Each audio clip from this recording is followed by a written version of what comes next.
പോളിൽ വൻ ക്രമക്കേട്. കാസർഗോഡ് ബിജെപി സ്ഥാനാർത്ഥിക്ക് വോട്ടുകൾ അധികം ലഭിച്ചു. പരിശോധിക്കാൻ തെരഞ്ഞെടുപ്പ് കമ്മീഷന് സുപ്രീം കോടതി നിർദ്ദേശം.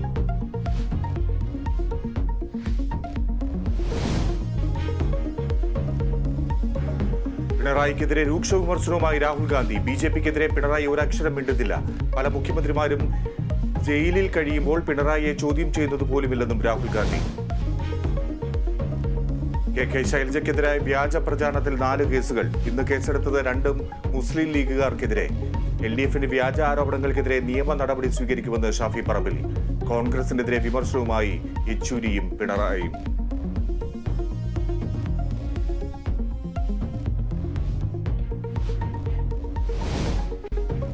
തെരഞ്ഞെടുപ്പിൽ സമദൂര നിലപാടെടുത്ത് ലത്തീൻ സഭ.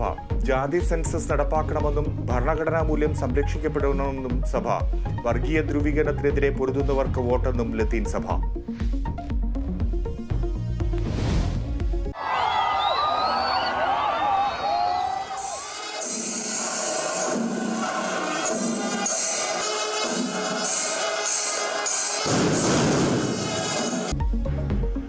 തൃശൂരിന്റെ മണ്ണിലും മനസ്സിലും ഇനി പൂരാവേശം. 10,000ങ്ങളെ സാക്ഷിയാക്കി നെയ്തലക്കാവിലമ്മ തെക്കേ ഗോപുരനട തുറന്നു. IPLൽ ഇന്ന് പഞ്ചാബ് മുംബൈ പോരാട്ടം. വിജയവഴിയിൽ തിരിച്ചെത്താൻ ലക്ഷ്യമിട്ട് ടീമുകൾ. മത്സരം രാത്രി 7:00 മൊഹാലിയിൽ.